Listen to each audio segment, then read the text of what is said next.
اور عدالت کو حکومت نے ایگزمپٹ کر دیا تھا۔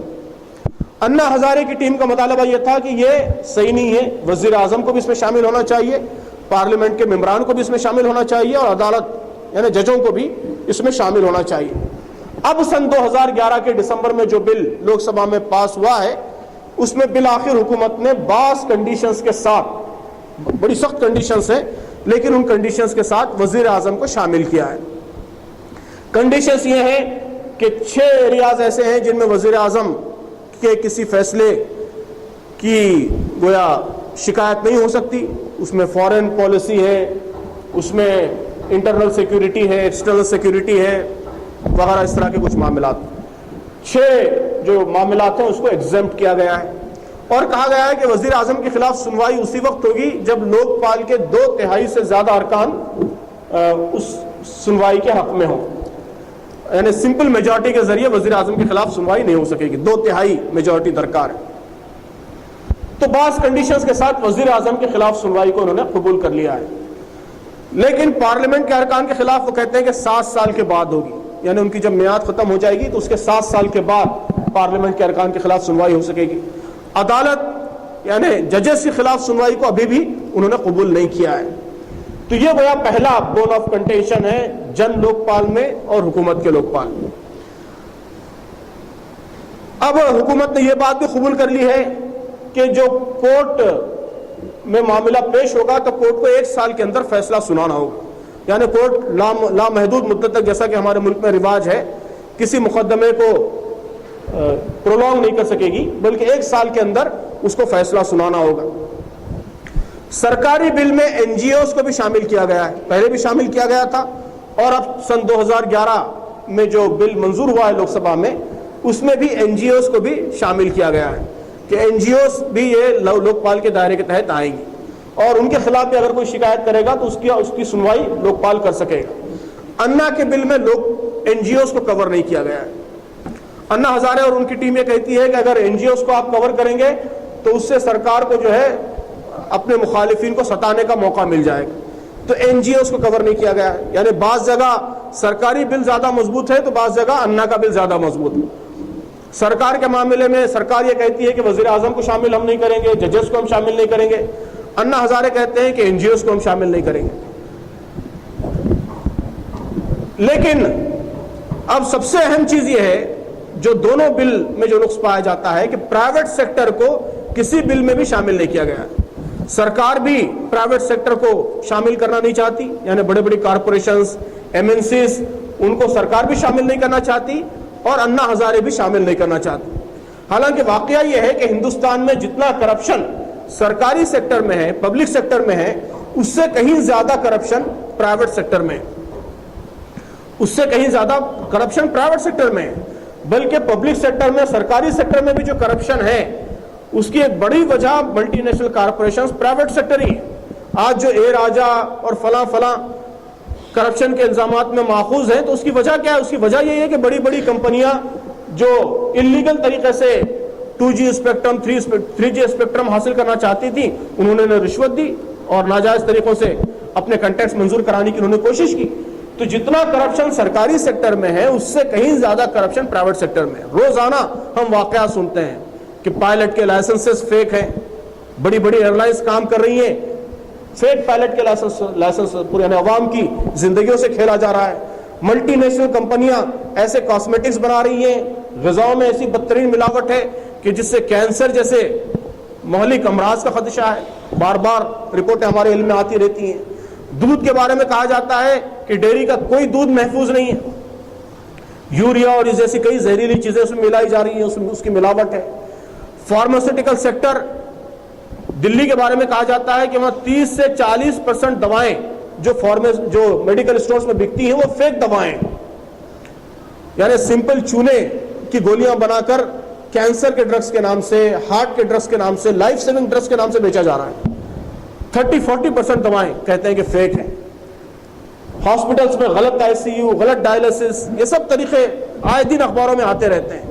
تو جتنا کرپشن سرکاری سیکٹر میں ہے اس سے کہیں زیادہ کرپشن پرائیویٹ سیکٹر میں ہے، اور ایم این سیز، کارپوریشنز، یہ ہمارے ملک میں کرپشن کو فروغ دینے میں ان کا بڑا اہم رول ہے۔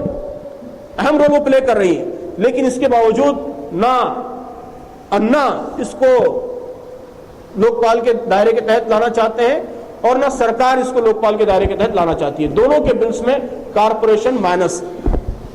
پارلیمنٹ میں بعض لوگوں نے، بعض اپوزیشن پارٹیز نے مطالبہ کیا کہ کارپوریشنز کو، ایم ایل سیز کو، پرائیویٹ سیکٹر کو بھی کور کرنا چاہیے، لیکن اس کا کوئی امکان نہیں ہے کہ انہیں کور کیا جائے. سرکار نے تو کور نہیں کیا ہے. پھر اسی طرح عدالتوں کا معاملہ ہے کہ چھوٹی عدالتوں میں تو کرپشن اتنا واضح ہے کہ ہندوستان کے ہر شہری کو اس کا سابقہ پڑ چکا ہے کہ بڑے بڑے فیصلے پیسے لے کر رشوت کے ذریعے ہو جاتے ہیں. اور اب بڑی عدالتیں بھی، حتیٰ کہ سپریم کورٹ بھی اس سے محفوظ نہیں ہے. خود سپریم کورٹ کے ججز یہ بات کہہ چکے ہیں، آن ریکارڈ یہ بات موجود ہے. تو ظاہر ہے کہ عدالتوں کو جب تک آپ کور نہیں کریں گے اور عدالتوں کے کرپشن کی جب تک روک تھام نہیں ہوگی، اس وقت تک لوک پال کا یہ ادارہ یہ بے معنی ادارہ ہے. تو یہ میرے خیال میں اہم کنٹینشنز ہیں، اہم اختلافات ہیں جو انا کی ٹیم میں اور سرکاری لوک پال میں پائے جاتے ہیں. اب سن 2011 کے دسمبر میں جو بل منظور ہوا، اس میں کچھ اور باتیں بھی ابھر کر سامنے آئیں. اس میں ایک اہم مسئلہ سی بی آئی کو لے کر ہے کہ ابھی جو حکومت لوک پال کا جو ادارہ بنا رہی ہے تو اس کا کام صرف اتنا ہے کہ وہ معاملے کو، جب شکایت اس کے پاس آئے گی تو وہ اس کی انکوائری کرے گا. انیشیل انکوائری، ابتدائی انکوائری، خود ایکٹ میں یہ بات لکھی ہوئی ہے کہ انیشیل انکوائری کرے گا. انیشیل انکوائری کرنے کے بعد جو مکمل انویسٹیگیشن کا کام ہے، ظاہر ہے کہ کرپشن کا چارج لگایا گیا کسی کے خلاف، تو لوک پال صرف اتنا دیکھے گا کہ اس چارج میں دم ہے یا نہیں، اس کے پاس کچھ ایویڈنسز موجود ہے نہیں. یہ چارج لگانے والے کے پاس اگر ایویڈنسز موجود ہیں، کیس ایڈمیسیبل ہے، قابل قبول ہے، تو لوک پال اسے قبول کر لے گا. قبول کر کے ڈیٹیل انویسٹیگیشن، تحقیقات یہ لوک پال نہیں کرے گا، بلکہ یہ C B I, central bureau of investigation کا جو اینٹی کرپشن بیورو ہے وہ کرے گا. لوک پال تو انڈیپینڈنٹ ادارہ ہے، سرکار کا اس پہ کوئی کنٹرول نہیں ہے. ایک دوسری سلیکشن کمیٹی ہوگی جو اپوائنٹ کرے گی، سرکار سے انڈیپینڈنٹ ہوگا. لیکن سی بی آئی یا مکمل طور پر سرکار کے کنٹرول میں ہے، ڈائریکٹ پی ایم او کے کنٹرول میں، پرائم منسٹر آفس کے کنٹرول میں. پی ایم او ڈائریکٹ اس کو مانیٹر کرتا ہے سی بی آئی کو. تو لوک پال اگر کسی کیس کو ایڈمٹ کر بھی لے تو مکمل جو انویسٹیگیشن کا کام ہے وہ سی بی آئی کے ذریعے ہوگا، اور سی بی آئی یہ سرکار کے تحت، تو سرکاری کنٹرول سے انڈیپینڈنٹ نہیں رہے گا. تو لوک پال اگر کسی کیس کو ایڈمٹ کر بھی لے تب بھی جو مکمل تحقیقات ہیں، تفتیش کا کام ہے، انویسٹیگیشن کا کام ہے، وہ سرکار کے تحت ہو. تو اگر اے راجا کے خلاف کسی نے کیس کیا لوک پال میں، لوک پال نے اس کو ایڈمٹ بھی کر لیا، تو کیس جائے گا سی بی آئی کی طرف انویسٹیگیشن کے لیے، اور سی بی آئی یہ پی ایم او کے پرائم منسٹر کے پاس ہے. تو جیسا پرائم منسٹر چاہیں گے، جیسا پی ایم او چاہے گا، ویسے ہی انویسٹیگیشن آگے بڑھے گی. تو اس لیے انا اور ان کی ٹیم یہ مطالبہ کر رہی ہے، اپوزیشن بھی یہ مطالبہ کر رہی ہے کہ سی بی آئی کا جو اینٹی کرپشن بیورو ہے وہ حکومت سے انڈیپینڈنٹ ہونا چاہیے اور ڈائریکٹ لوک پال کے تحت ہونا چاہیے. سی بی آئی کا جو اینٹی کرپشن ونگ ہے وہ ڈائریکٹ لوک پال کے تحت ہونا چاہیے. اسی وقت اس ادارے کی معنویت، ورنہ ظاہر ہے کہ صرف ایڈمٹ کر لیں آپ، اور اگر انویسٹیگیشن حکومت کے ذریعے ہی ہو تو پھر وہ انویسٹیگیشن شفاف اور نیوٹرل نہیں ہو سکتی. تو اس طرح جو ہے لوک پال کو بہت محدود کام ہے، صرف انکوائری کرنے کا کام ہے. انویسٹیگیشن بھی سی بی آئی کے پاس ہے، اور جسے کہتے ہیں پروسیکیوشن، کہ جب انویسٹیگیشن مکمل ہو جاتا ہے تو پھر جو سرکاری ادارہ ہے وہ عدالت میں جاتا ہے. عدالت میں پروسیکیوشن کی کاروائی چلتی ہے، یعنی عدالت ایک وکیل مقرر کیا جاتا ہے سرکاری، وہ پروسیکیوٹر، وہ عدالت میں کیس چلاتا ہے. تو پروسیکیوشن بھی ظاہر ہے کہ جب انویسٹیگیشن سی بی آئی کر رہی ہے تو پروسیکیوشن بھی سی بی آئی کے تحت ہی ہوگا اور فیصلہ عدالت کرے گی. تو لوک پال کا کام بہت محدود ہے کہ وہ صرف ابتدائی انویسٹیگیشن کرے اور کیس کو ایڈمٹ کرے، پھر سی بی آئی کے حوالے کر دے. تو اس سے یہ لوگ کہتے ہیں کہ بہت ہی اپاہج ہو گیا ہے، مفلوج ہو گیا ہے لوک پال. بظاہر حکومت کہہ رہی کہ لوک پال ہم نے منظور کر لیا ہے، لیکن ایسے لوک پال کی کوئی وقت نہیں ہے، کوئی حیثیت نہیں. وہ انڈیپینڈنٹ ہونے کے باوجود اس کے پاس کوئی اختیار نہیں ہے. ایسا انڈیپینڈنٹ ادارہ جس کے پاس کوئی اختیار نہ ہو، ٹوتھ لیس ادارہ، اس کی کوئی معنویت نہیں ہے، وہ کرپشن کو روکنے میں مؤثر ادارہ ثابت نہیں ہو سکتا. تو اب ایک بڑا کنٹینشن یہی ہے کہ سی بی آئی کو لوک پال کے تحت ہونا چاہیے. یہ اپوزیشن اور انا کی تحریک مطالبہ کر رہی ہے، حکومت اسے ماننے کے لیے تیار نہیں. اب جو دوسری بحث ہے کہ وہ لوک آیوکت، وہ اسٹیٹس کے لوک آیوکت یہ پارلیمنٹ کو اسے مقرر کرنا چاہیے یا فیڈرل اسٹرکچر میں مداخلت ہے وغیرہ، اس بحث میں فی الحال ہم نہیں جائیں گے، وہ بہت ہی معمولی بحث ہے. وہ کوئی اہم بحث نہیں ہے۔